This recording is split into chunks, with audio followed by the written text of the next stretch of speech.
Madhava Kunja Bihari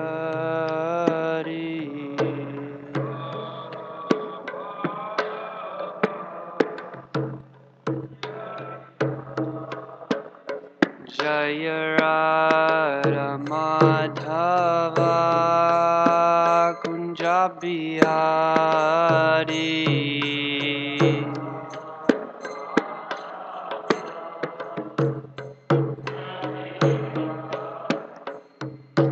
Gopi Jana Vallabha Girivardhari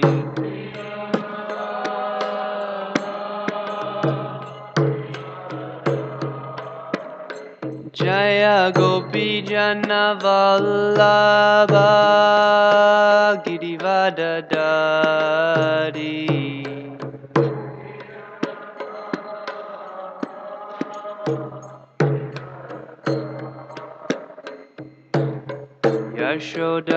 Yashodanandana Vraja Janaranjana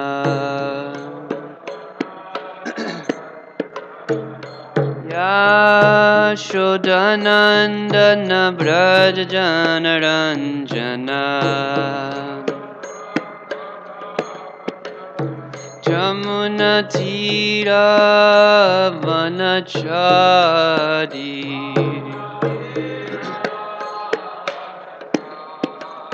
Jamuna Tira Vanachari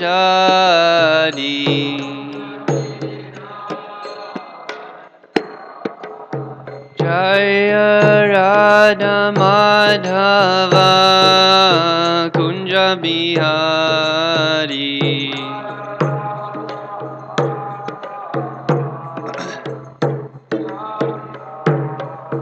Jaya Radha Madhava Kunja Bihari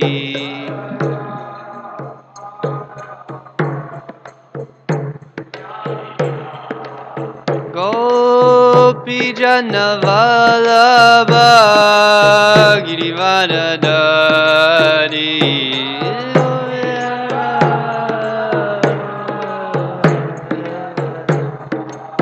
Jaya Gopi Jana Vallabha Girivardhari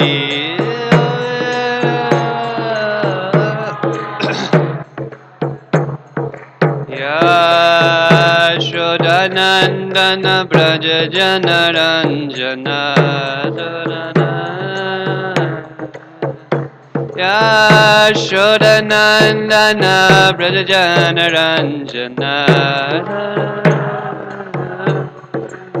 Yamuna Tira Vanachari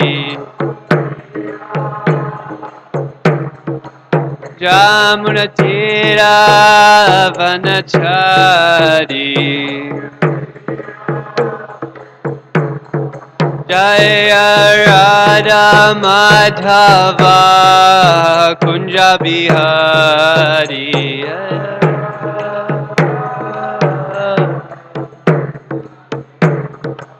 Jaya Radha Madhava Kunja Bihari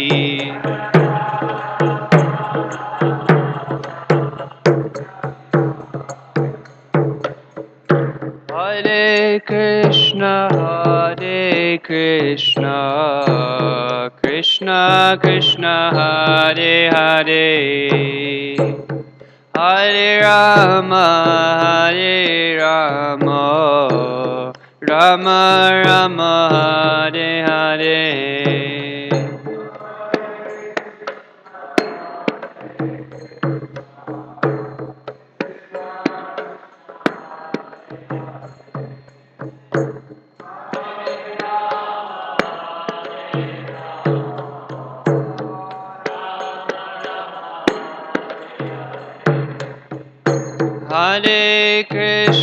Hare Krishna Krishna Krishna Hare Hare Hare Rama, Hare Rama, Rama Rama, Hare Hare.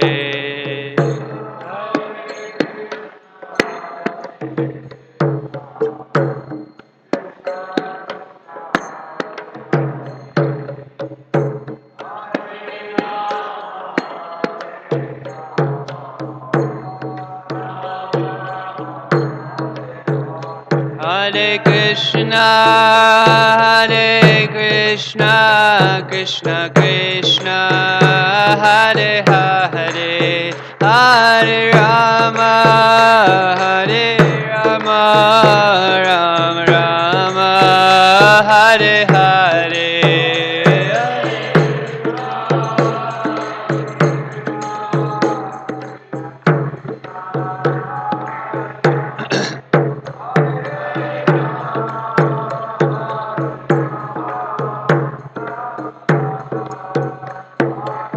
Jaya Jaya Prabhupada, Prabhupada, Prabhupada, Jaya Jaya Prabhupada.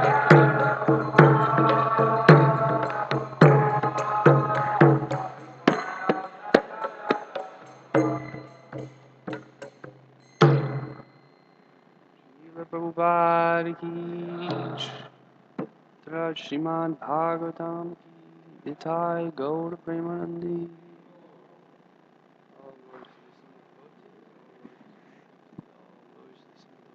All glories to Shri Guru and Shri Gaur.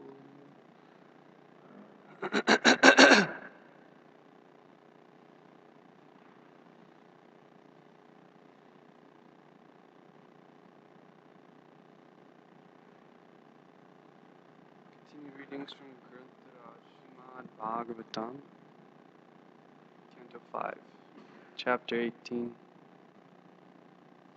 Text 24.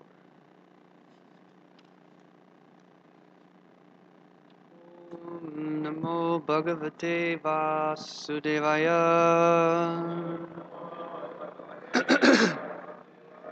Om Namo Bhagavate Vasudevaya.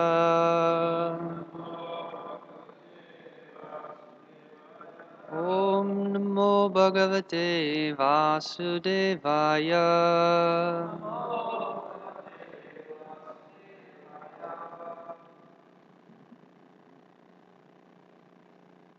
This is translation for text 24. Shukadev Goswami continued, in Ramyaka Varsha, where Vaivashvata Manu rules, the Supreme Personality of Godhead appeared as Lord Matsya, the end of the last era, the Chakshusha Manvantar. Vaivashvata Manu now worships Lord Matsya in pure devotional service and chants the following mantra. Text 25. I'll just read the Sanskrit ones.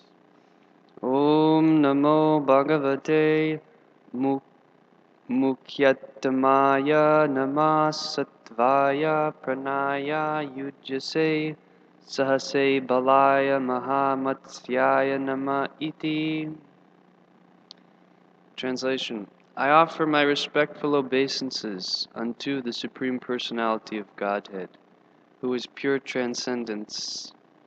He is the origin of all life, bodily strength, mental power, and sensory ability.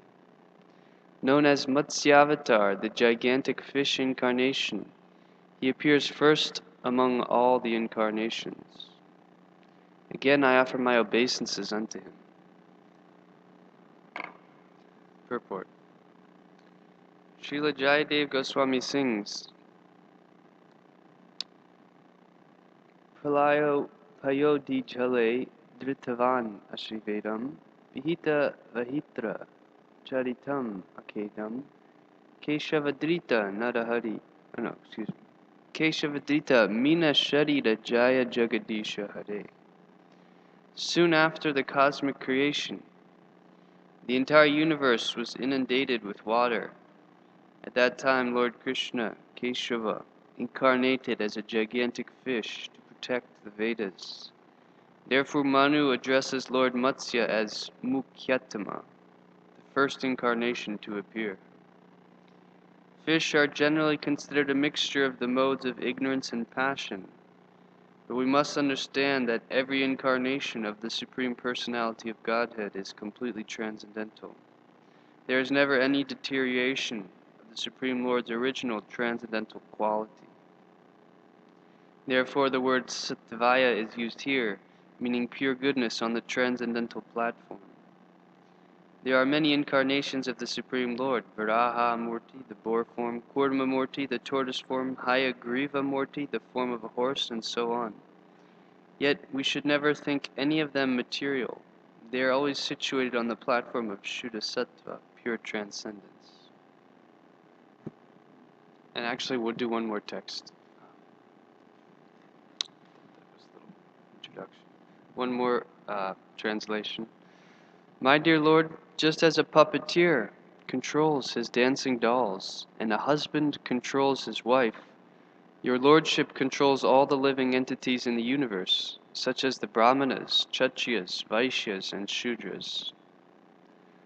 Although you are in everyone's heart as the supreme witness and commander, and are outside everyone as well, the so-called leaders of societies, communities, and countries cannot realize you. Only those who hear the vibration of the Vedic mantras can appreciate you. Report: the Supreme Personality of Godhead is Antarbahi, present within and without everything. One must overcome the delusion caused by the Lord's external energy and realize His presence both externally and internally. In Srimad Bhagvatam, Srimati Kunti Devi has explained that Krishna appears in this world, Nato Natyadharo Yata, exactly like an actor dressed as a player. In Bhagavad Gita 18:61, Krishna says, Ishvara Sarva Bhutanam Hrideshe Arjuna Tishtati. The Supreme Lord is situated in everyone's heart, O Arjuna. The Lord is situated within everyone's heart and outside as well. Within the heart, He is Supersoul, the incarnation who acts as the advisor and witness. Yet although God is residing within the hearts, foolish people say, I cannot see God. Please show Him to me. Everyone is under the control of the Supreme Personality of Godhead, exactly like dancing dolls controlled by a puppeteer or a woman controlled by her husband. A woman is compared to a doll, Darumai, because she has no independence. She should always be controlled by a man. Still, due to false prestige, a class of women wants to remain independent. What to speak of women, all living entities are Prakriti, female, and therefore dependent on the Supreme Lord, as Krishna himself explains in Bhagavad Gita, Aparayam itastvanam, Prakritim vidhi me param. The living entity is never independent. Under all circumstances, he is dependent on the mercy of the Lord. The Lord creates the social divisions of human society, Brahmanas, Kshatriyas, Vaishyas, and Shudras, and ordains that they follow rules and regulations suited to their particular position. In this way, all members of society remain always under the Supreme Lord's control. Still, some people foolishly deny the existence of God. Self-realization means to understand one's subordinate position in relation to the Lord. When one is thus enlightened, he surrenders to the Supreme Personality of Godhead and is liberated from the clutches of material energy. In other words, unless one surrenders to the lotus feet of the Lord, the material energy in its many varieties will continue to control him. No one in the material world can deny that he is under control. Supreme Lord Narayan, who is beyond this material existence, controls everyone. The following Vedic mantra confirms this point. Eko Havai Narayana Asit. Foolish persons think Narayan to be on the platform of ordinary existence. Because they do not realize the natural constitutional position of the living entity, they concoct names like Daridra Narayan, Swami Narayan, or Mithya Narayan. However, Narayan is actually the supreme controller of everyone. This understanding is self-realization. Om Jnanatimirandasya Gyananjana Shalakaya Chakshurunmilitam Yena Tasmai Shri Gurave Namah Shri Chaitanya Manobhishtam Stapitam Yena Bhutale Swayam Rupa Kadamayam Dati Swami Pancha Kalpatarubhyascha Kripa Sindhu Evacha Patitanam Pavanebhyo Vaishnavebhyo Namo Namaha Jaya Shri Krishna Chaitanya Prabhu Nityananda Shri Advaita Gadadhara Srivasadi Gaura Bhakta Vrinda Hare Krishna Krishna Krishna Hare Hare Hare Rama Rama Hare Hare. Good morning, everyone. So, this section is a new set of prayers being offered by Vaivashvata Manu, who is actually offering prayers to Lord Matsya Dev, the fish incarnation. We were reading this recently. And he's described as the first incarnation to appear. So I think it's helpful just to refresh our memory of that pastime of why the Lord appeared and the nature of that incarnation, in order to better understand the prayers and the devotion of Vaivasvata Manu. So it's explained that before he was Vaivasvata Manu, he was known as King Satyavrata in the previous millennium. That was the Swayambhuva Manu period. And as a great king, it says that Lord Matsya appeared to show favor to him. There was actually two appearances of Lord Matsya.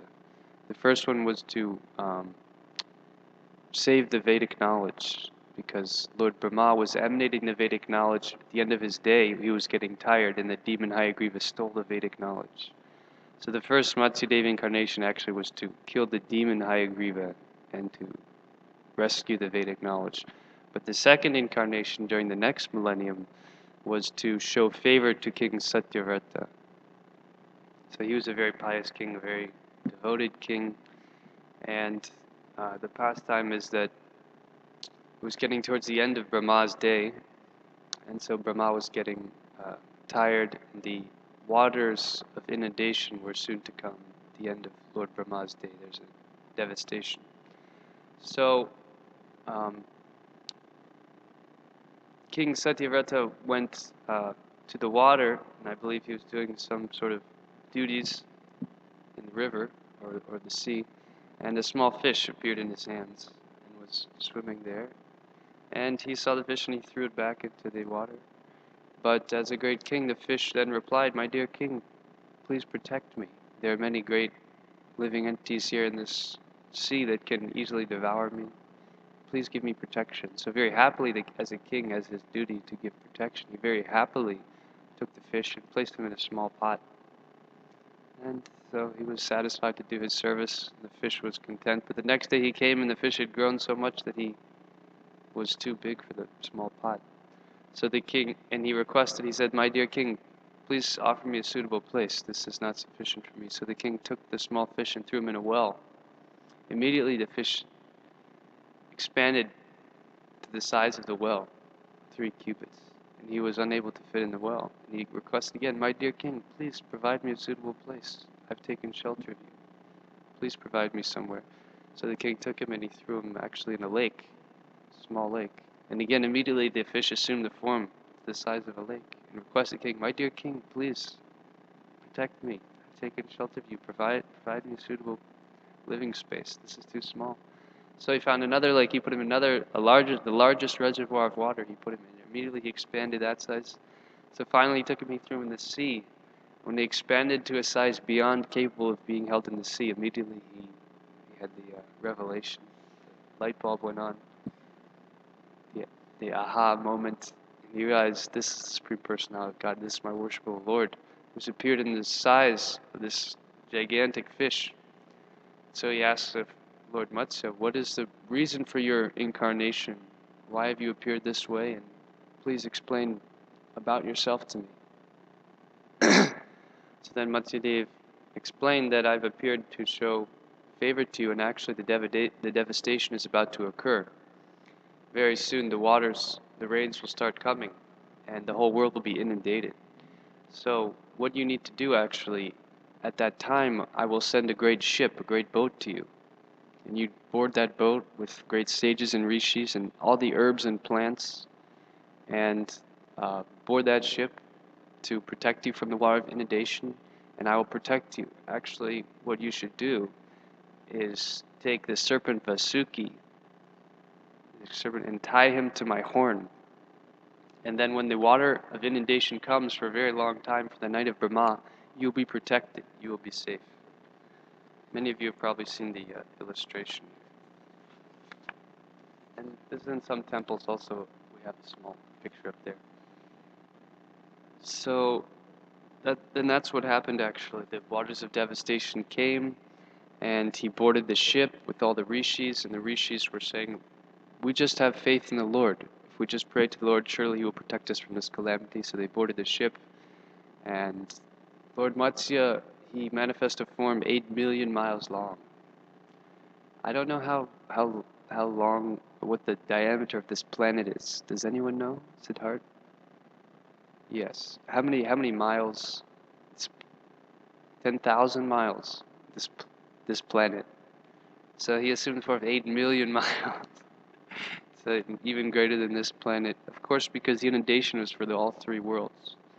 So he assumed this magnanimous form, this huge, gigantic form. And he protected Satyavrata. And at that time, actually, he began to instruct Satyavrata about the Vedic knowledge. And he taught him the system of Sankhya Yoga. And in the Bhagavatam, the king offers very beautiful prayers also to Matsyadeva at that time. So this was a pastime that the Lord enacted. And here, in the next Manvantar, actually, that king appeared as the son of Vivaswan, that's Vaivasvata Manu. And also we know that he continued the disciplic succession of spiritual knowledge. That Krishna says he originally spoke this knowledge. So he's continuing the parampara, the Vedic knowledge continues now. And here in this particular region of Jambudvip, in Ramyaka Varsha, he's offering prayers in pure devotional service, chanting these mantras. So that's just a little explanation of the pastime, and we'll just take a look at some of the prayers here and see what we can get out of actually by hearing the great prayers of the pure devotees. So the end of this first purport, I'll just repeat this again. I offer my respectful obeisances unto the Supreme Personality of Godhead, who is pure transcendence. He is the origin of all life, bodily strength, mental power, and sensory ability. Known as Matsyavatar, the gigantic fish incarnation, he appears first among all the incarnations. Again, I offer my obeisances unto him. Now, generally, fish are not considered a very glorious creature. Prabhupada explains they're generally in a mixture of modes of ignorance and passion. So the question, why would Krishna take this form? But it's explained that actually whatever form the Supreme Lord takes is purely transcendental. There's never any deterioration of the Supreme Lord's original transcendental quality. So we should understand in the conclusion here, we should never think of any of them as material. They are always situated on the platform of Shuddha Sattva, pure transcendence. So just as Lord Matsya is on this platform, we can understand that all of Krishna's activities are enacted on that platform. And so this is sometimes the difficulty we have in appreciating Krishna's pastimes, or the activities of the spiritual world. Because we don't have an experience of this nature of Shuddha Sattva, therefore it doesn't appear so amazing. We hear of Krishna's interaction with devotees. Perhaps we've heard Krishna book many times, and we're thinking, yeah, that's nice. He has some friends, kills some demons. But actually, all these activities, they're completely non-material. They're not at all similar to the activities of this material world. They're really inconceivable. And all the Lord's pastimes being based on this level of Shuddha Sattva, every moment, there's never a dull moment in Vaikuntha or Goloka. Every moment, the devotees are feeling such ecstasy in their loving relationship with Krishna. Krishna is actually feeling so much ecstasy relating with his devotees also. This continuous, ever-expanding dynamic of pure love in the Shuddha platform. So therefore we sometimes hear these things and we're not so impressed. We're thinking, okay, the cowherd boys had lunch. What's the big deal? I also had lunch when I was in elementary school. No, but this is a problem, that we don't understand the Lord's activities are always on this pure transcendental platform. So sometimes also hearing about the Lord's incarnations, we may not understand. So this is just indicating our incapability actually to understand the realm of the spiritual world of transcendence. So then the question might arise, well then how does one approach that realm? How can we get insight into that higher nature? So that's actually explained then in the next text. He prays, "My dear Lord, just as a puppeteer controls his dancing dolls and the husband controls his wife, your Lordship controls all the living entities in the universe, such as the Brahmanas, Kshatriyas, Vaishyas, and Shudras. Although you are in everyone's heart as the supreme witness and commander, and are outside everyone as well, the so-called leaders of societies, communities, and countries cannot realize you. Only those who hear the vibration of the Vedic mantras can appreciate you." So then this is the key, that only those who hear the vibration of the Vedic mantras can appreciate you.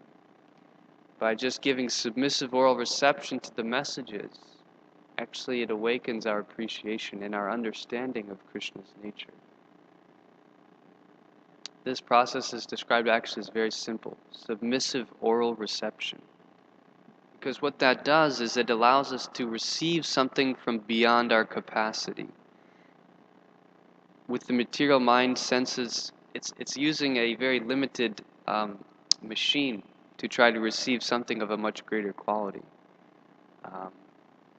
You can come up with an example perhaps on your own, but you can see it's an incompatible situation. Therefore, the only means of approaching that realm, we know this from Ishopanishad, from the introduction, that simply by hearing, actually, this is the process of the beginning process to actually understand Krishna. And here specifically hearing the mantras of the Vedic scriptures is the means by which to awaken and to appreciate, actually, to come to knowledge of the Lord's transcendental position. Otherwise, it's completely beyond the realm of our experience. So the Lord is aparushaya. He's transcendental to any material touch. So this is the means, actually, and we see that we could never conceive of any of the pastimes of Krishna or his incarnation. Who could ever come up with these pastimes? Sometimes this is a point that we use for convincing people that no one could just invent these type of activities. They're so amazing and so it's so bizarre that you could never just imagine something like this. The Lord's activities are so much beyond the realm of what we could even imagine. So therefore, you should accept, because we can't conceive of these activities simply by submissively hearing the messages. Actually, it allows us the access by which we can appreciate Krishna, and also Krishna manifests in the heart by that process, because he's not different from that message. Just by hearing about Krishna, that is Krishna present. So the more that we hear, the more that we give our attention in the proper consciousness, the proper submissive mood, actually. Submissive and eager mood. These are 2 points that are given. I was just hearing a class. And it was in regards actually to Shukadeva Goswami and Maharaj Parikshit. Why Maharaj Parikshit was such a qualified student. It's because of these 2 things, actually. Because he was very submissive to his Siksha Guru in that sense, and to Shukadeva Goswami, and also he's very eager to hear the pastimes. There's so much, it's explained, there's so much nectar in Krishna's activities, in the activities of all of the incarnations of the Lord. It's just complete. If we could actually perceive the reality of that subject matter, our heart would be immediately stolen. But we're not at that position. It takes us a very long time, and we may not be getting so much taste. But the idea is actually, if we can develop eagerness, that is a qualification actually that will increase our appreciation and increase the quality of rasa to be experienced by us. If we develop this great eagerness like Maharaj Parikshit, then because Krishna is in the heart, he sees that someone is very eager to hear about me, then he reveals himself more and more. But if we don't have the eagerness, we can go on hearing and hearing, but Krishna won't manifest, because we're not showing to Krishna. We don't have the indication that we are actually eager for that type of experience. And also that the submissive point is very important. the disciple must be very submissive to the spiritual master in order to receive. When the spiritual master sees the disciple very submissive and very eager, then with great pleasure actually he can impart very confidential aspects of spiritual life.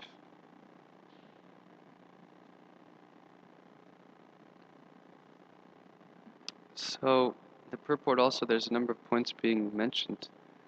That even though Krishna is within and without everything, still foolish people say, I cannot see God, please show him to me. And what is the reason for that?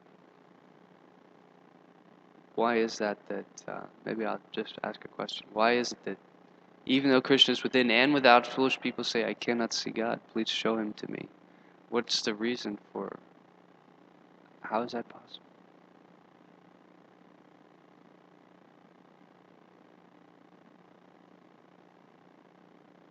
They don't have love, okay. Anyone else?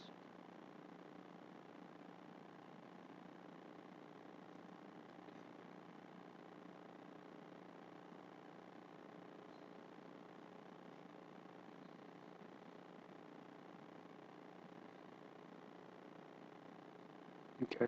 So maybe they're not submissive to transcendental knowledge. They don't have faith.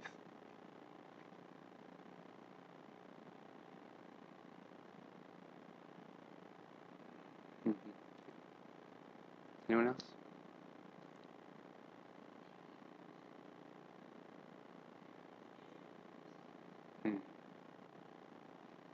Yeah, there's a lot of different reasons. Actually, I think ultimately illusion or ignorance, they're just ignorant actually of Krishna's reality. So then one might ask the question, why are they ignorant? Why don't they know about Krishna? And that's of course because they've turned away, and by nature they've received the false ego. They've received, and by dint of false ego, they have. I was reading in one of the purports in these prayers, Prabhupada says it's simply because of lusty desire. Simply because of lusty desire, rather than seeing everything as the energy of Krishna, they're seeing actually everything as the energy for my enjoyment. So this kind of contradiction actually prevents them from being able to perceive the spiritual energy. And so this is the root, or this is the main dimension of our bondage, is the false ego is telling us, I'm the enjoyer, I'm the controller, and I'm the master. But we know that Krishna says actually that the real peace formula is that Krishna is all of those things. Bhoktaram yogya tapasam sarvaloka maheshwadam suhridam sarvutanam gyatvam shantamajdi. The one who knows me, supreme beneficiary of all sacrifice, supreme controller of everything, and the best friend, he obtains peace, actually, from the pangs of material existence. So this is actually a formula of self-realization. That's what's being mentioned in the purport. That until one understands that they're completely controlled by the Supreme Personality of Godhead, they'll always remain under the grip of material energy in its different varieties. So specifically here, Prabhupada's mentioning everyone's under the control, just like dancing dolls are controlled by a puppeteer, or a woman is controlled by her husband. So Prabhupada does make this point that the women should not remain independent but be under control of their husband. And in modern context this may seem strange, but actually if we look at the lives of the great histories, for example the Mahabharata, we see the lives of such amazing chastity, and all the qualities, the divine qualities become apparent by chastity for a woman, to her husband. I was thinking specifically in the case of, I believe it was Gandharvi, Duryodhana's wife. Does anyone recall that? Duryodhana was, of course, born blind. And so Gandharvi is considered one of the most chaste women for all time, because upon hearing that and knowing that that was her husband, she immediately blindfolded herself for the rest of her life, never wanting to ever feel superior to her husband in any way. So, of course, such things seem strange in the modern context, but when we hear about the purity of women and their relationships with their husband, actually, it's very inspiring that following that particular dharma, how they become enriched with all the divine qualities simply by that one principle of being very submissive, obedient to the husband. So similarly, actually, the jiva, Prabhupada says, all living entities are prakriti female. So actually, it's purifying for us to hear these things because it indicates what the proper mentality should be. The jiva should be like that to the Supreme Personality of Godhead, actually. Always submissive and subservient. And also, the male has to be qualified, of course. The husband, the teaching of how this social system works, the husband can't just be some nonsense, because if you're submissive to some nonsense, then what good is that? But no, they would be very submissive because the husband would be so qualified. He would be Vaishnava, a great soul, either rishi or king or in any position, whatever, a devotee actually. Therefore, the system progresses nicely. But here, actually, all living entities are prakriti and dependent on the Supreme Lord, as Krishna himself explains. The living entity is never dependent. Under all circumstances, he is dependent on the mercy of the Lord.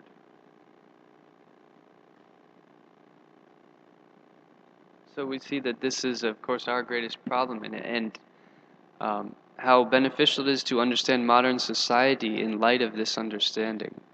That Isha Upanishad says one should pursue the path of nescience as well as the path of knowledge, side by side. So we have to understand actually the result of not having proper knowledge in modern society, seeing how without understanding this principle that one is actually subservient and dependent on the Lord, how the egoistic principle is being enacted out in such a rebellious, whole-scale manner, and the result of our modern society. That in all different stages of life, as soon as a small child is born, we see this atheistic principle being manifest, that actually I'm the controller. It's in a small child. Jaya gives example of his cousin or something who immediately, very young, can hardly walk, but he's taking things saying, mine. This is mine. He's a small child. So from the very moment actually of our appearance in this world, we're trying to lord it over. We're trying to enjoy, get the most toys, just scream and wail if we don't get what we want. It's a very miserable situation from the moment of our appearance here. And as we progress through, as we go through school also, we can see the propensities. I want to have all the best friends, Maybe as on the onset of youthhood, the attractor, I want to have a relationship with this male or this female, even from very early on, trying to enjoy, not understanding actually in complete illusion that actually Krishna is the supreme controller, we're all servants.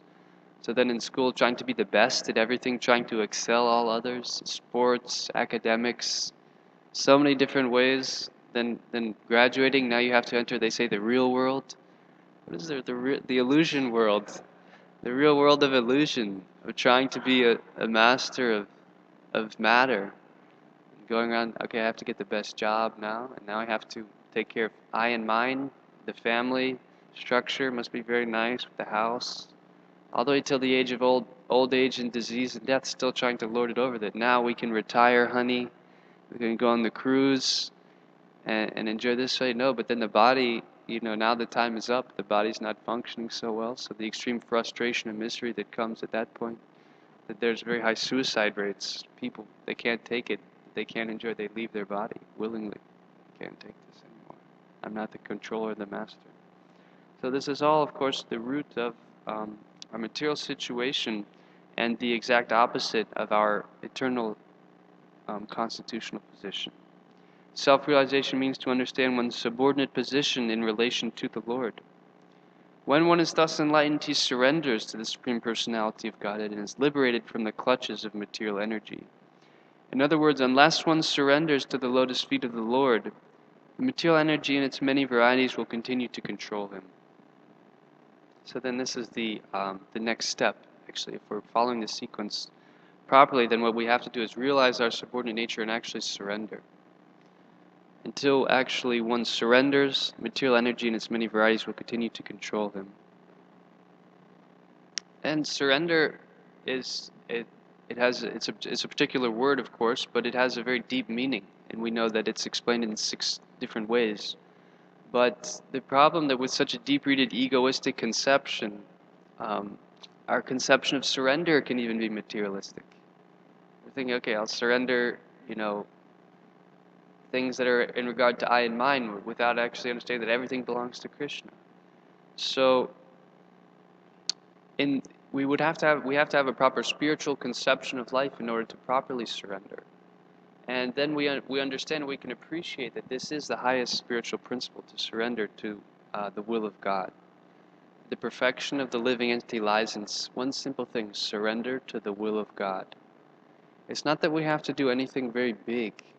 We think I have to do something huge, I have to be the next Prabhupada, spread Krishna consciousness all over the universe.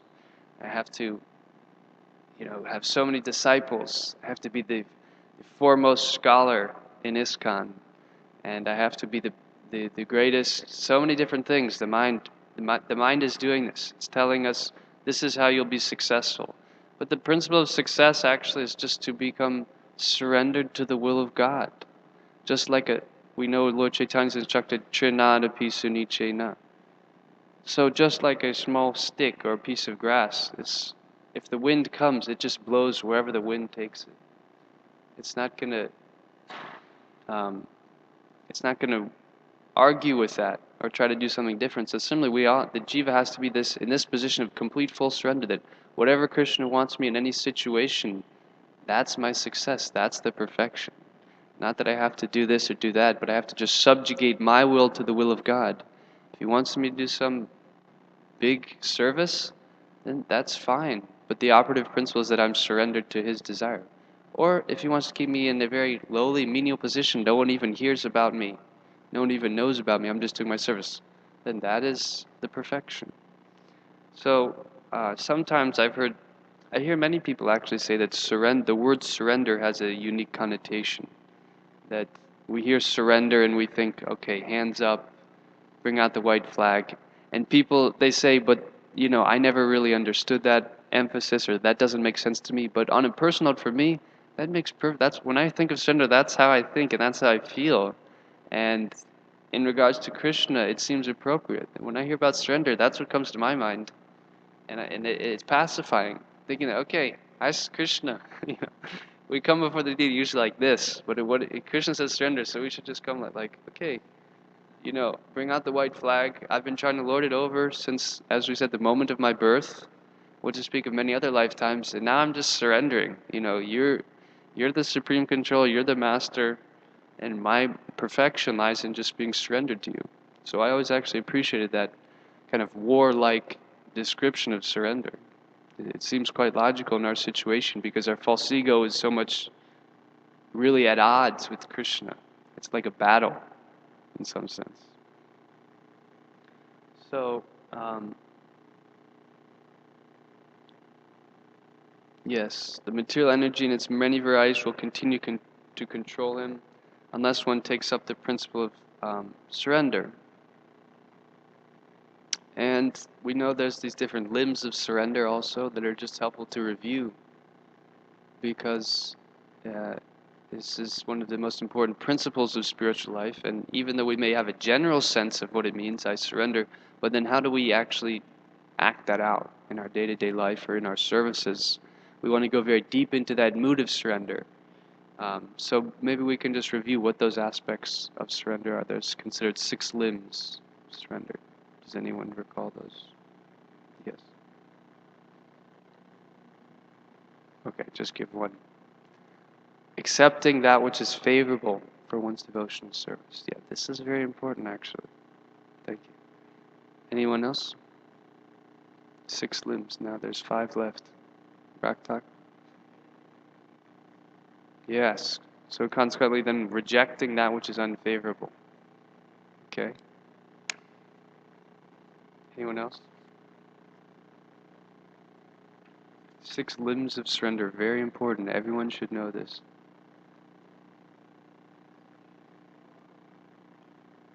Accepting the Lord as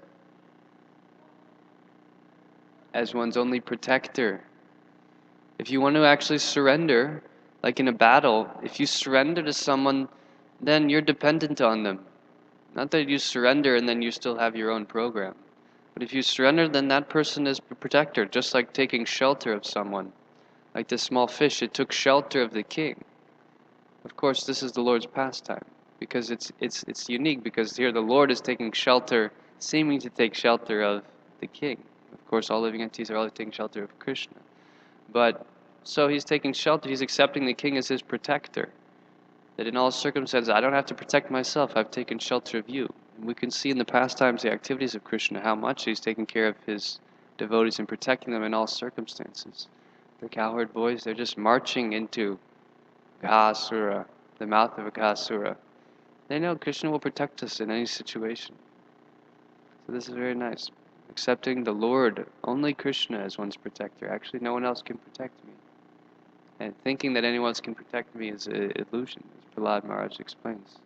Father or the guardian, they can't actually give protection. Actually, only Krishna can protect us in all circumstances. Okay. What else?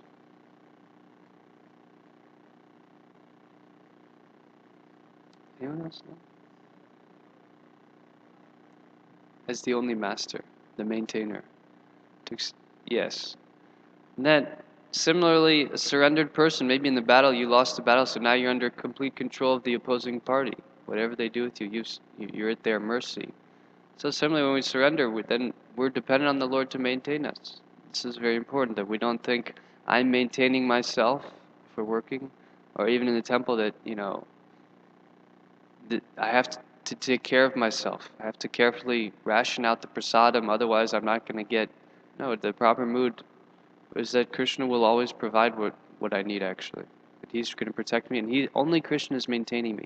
Even if I get to the prasadam line 2 hours early, if Krishna is not protecting, if he's not maintaining me, then there'll be no prasadam. They'll bring out empty trays. But if I know Krishna is always maintaining me, then I get there at 11 p.m. and there's one portion left. Because Krishna is our only maintainer. So these are actually principles that are operating the lives of pure devotees. And at every moment, because of this surrender, then Krishna is he can reveal himself more and more. Krishna does take that very personal role in their lives. Yes, thank you. Okay, there's 2 more. We've gotten 4 out of 6. Anyone remember 2 more?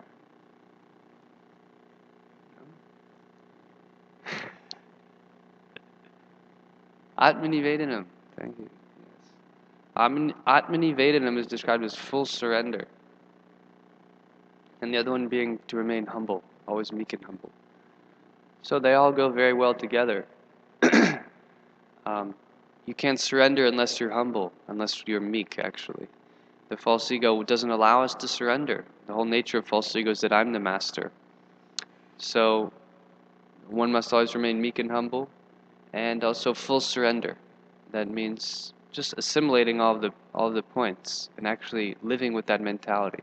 That whatever seems to be in mine or my position actually belongs to you, and I'm fully surrendered to you. My body, mind, soul, words, all of these things. So these are just understanding these points will really help fix us in this instruction that Krishna has given to surrender. And without surrendering, of course, on the negative side, we see that one will always remain in the material existence, in the field of material existence, identifying with the body, mind, false ego for eternity, actually. One will just stay in the material world until we implement these things.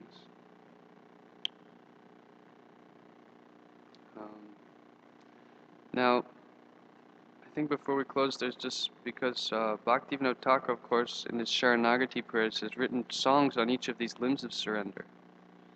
So maybe a few that I just wanted to focus are actually the principles that were first mentioned, to accept that which is favorable and reject that which is unfavorable. That these are very critical points, because oftentimes we know what we should do or what Krishna wants to do, but we don't do it. We know what we shouldn't do, but we do. So this weakness of heart, this is preventing us to get to the higher realms of surrender. So these are very concrete principles that have to be there. That accepting only that which is favorable. Just imagine how nice our progression in devotional life would be if we just accepted only that which is favorable, and we reject that which is unfavorable. This keeps us on track. So we'll just go through one or two of these prayers by Bhaktivinoda Thakur to help us try to get to that mood of only accepting that which is favorable. This is what Srila Bhaktivinoda Thakur prays. I will carefully engage in all those activities that are favorable for your devotional service. I will execute all of those activities that are favorable for devotional service with the help of my senses. I will faithfully hear the discussions of your glories. I will see your abode to my eyes' full satisfaction. I will maintain my body by respectfully honoring your remnants of food. I will smell the sweet aroma of that prasad and tulasi leaves. I will always engage my hands in your service, and I will continuously reside in your abode. I will dovetail my desires in your service, and I will display my anger towards those who are envious of you. In this way, all my propensities and dealings will become favorably engaged in your devotional service. Whatever is favorable for your devotees, I will accept that as favorable for your devotional service. Srila Bhaktivinoda Thakur does not know what is religiosity and what is irreligiosity. He simply desires that all his activities become favorable for the execution of devotional service to the Lord.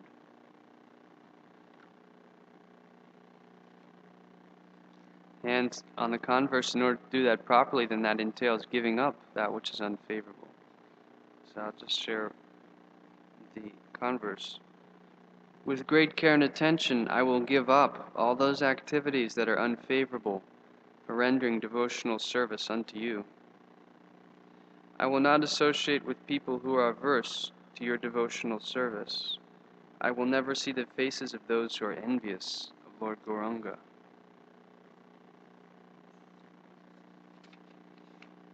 I will not reside in a place that is unfavorable for cultivating devotional service to you, and I will not become attached to any activities that are detrimental to devotional service.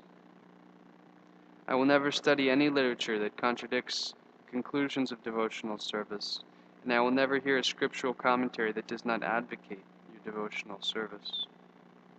I do not accept as holy places any place that Lord Gauranga has not visited. I consider that knowledge is to be most insignificant, which does not encourage my performance of devotional service. I do not respect that time which I am unable to use for your devotional service. If my relatives are averse to you, I consider them to be strangers. I will carefully give up all desires that are unfavorable for your devotional service. I will not accept any foodstuff offered by non-devotees. I will carefully give up everything that is unfavorable for devotional service. This is my promise to you. Falling at the lotus feet of the Lord, Srila Bhaktivinoda Thakur begs for his mercy, so that he will have enough strength to give up activities that are unfavorable to devotional service. Very beautiful prayers, and I think we've said enough about that, but we can just appreciate the more by entering into this mood. Krishna reciprocate. He's more inclined to reciprocate with us in our devotion by adopting these limbs of surrender. And this is the only means of actually getting ourselves out of material entanglement. That without this we'll remain trapped in material existence. So, thank you all very much. Are there any questions or comments?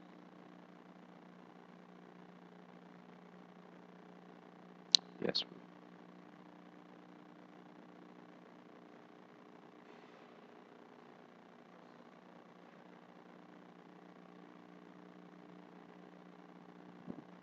Hare Krishna. You think as a devotee develops more faith and sincere love and just his services, that Krishna reciprocates by wiping away those things that sometimes become a hindrance in us in our relationship? He gives us the opportunity to do that. Generally, yeah, he'll give us a taste and attraction for devotional activities. So when there's attraction for the spiritual activities, automatically the material activities will diminish. So in one sense, you could consider it as an automatic thing that if Krishna is pleased with my service, automatically I'm losing attraction for those activities. But as we get more refined, we want to really refine and fine-tune our service and our consciousness, then Krishna is giving us that opportunity, but we have to take that step and prove to Krishna that that's what we really want to do. The opportunity is always there. There's always these different options. You can do this, favorable to me, or you can also do this. It may be a devotional activity, but it may not be the right time, may not be the right place, may not be the right atmosphere, things like that. So always choosing the best engagement for our devotional service. That's also up to us with our free will. Yes. Or always that Krishna is my protector, Krishna is my maintainer. Well, if you want to do something always, you have to start doing it sometime. So if we start thinking about this periodically, if it becomes a meditation for us, that each time maybe we take prasad, we just reflect, actually Krishna has provided this for me. Nothing, no one else, actually, just Krishna. So little by little, actually, we can get fixed in a stage of continuous remembrance like that. So I would say that by small steps and making it a regular meditation, actually, we should really contemplate these points. See, sometimes the problem is we're hearing so many nice points, but we don't have sufficient time or ability to actually meditate or contemplate on them. So then they get put aside, like on the computer, you just minimize it or put it aside, and then we don't get to really get into it because something else, the new program comes. So really reflecting on that over time, and gradually it can become fixed.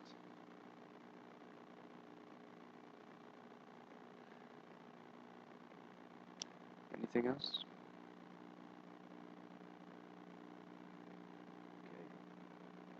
Yeah, okay, one more. Yes, back there.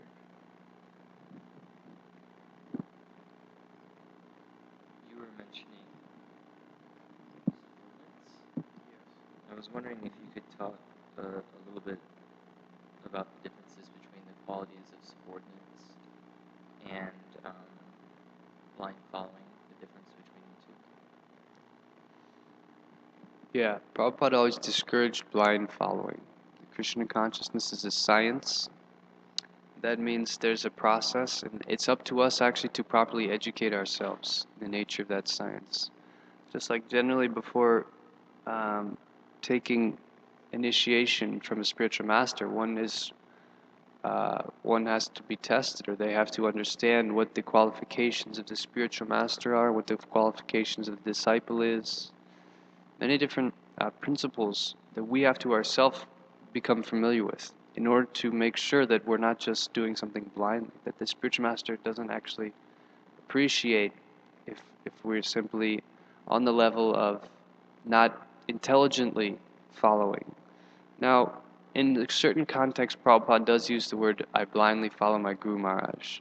But that's because the implicit faith has been developed using one's intelligence. And he's at the point where that stage of submission is there. We should also try to develop that. But in the beginning, we have to cultivate our own understanding of devotional aspects so that we're aware actually of the principles of Guru, Sadhu, and Shastra, and that we can see how these principles are always in harmony. That actually prevents us from blind following. And there's a pastime actually of Lord Balaram, I forget which demon, but one of the demons he's killing is indicating ignorance of one's spiritual identity or one's spiritual position. And that's one of the anarthas that we ourselves have to endeavor to remove by assiduously familiarizing ourselves with the spiritual science. So just progressing in our understanding of the science of Krishna consciousness prevents us from blind following. Now, on the other hand, to achieve the position of submission of a subordinate. So the subordinate, he has an understanding of the principles of bhakti, but understanding that the root of our cause of suffering is false ego, he also recognizes that I have a great enemy within my heart of that to reject authority, to reject superiors. So very carefully also developing a humble mood of service to all the Vaishnavas. Actually, this will very much help us. In the beginning, generally this mood can be there because we're very ignorant. In the beginning, we come to devotees, they're dressed like this, they have all this knowledge, they're very pukka in everything they do. So we're very submissive. Okay, you just tell me what to do, you guys are experts, I don't know anything. But then sometimes we get a little knowledge. After a few years, then we're thinking, oh, why are you telling me to do like this? I've been reading, I know what this is supposed to, I know how things are supposed to work. So we should always be on guard that our acquirement of knowledge does not hinder the mood of submission or subordination to our superiors, but rather it's supposed to enhance it. It's supposed to put us in a position where we very dutifully carry out the instructions of our superiors. And this is, especially for brahmacharis, one of the operating principles.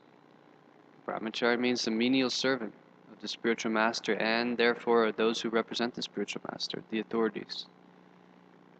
This is like the main principle of brahmachari. So the more that we can take that up, then we'll be benefited not only in our association with our immediate dealings, but also actually with Krishna. The Vedic culture is a means by which we can establish our relationship with Krishna. So it's a practice. By being subordinate to our authorities, we're practicing being subordinate to Krishna. Like that. So specifically the question was, how do we be subordinate without having blind faith? And I think that addressed it. We should understand the science and scientifically try to develop a humble mood of service. Is that okay? It's a nice question. It'd be nice to go more into that. Okay, I think we'll stop here. Thank you all very much. Granthara Srimad Bhagvatam ki jai. Srila Prabhupada ki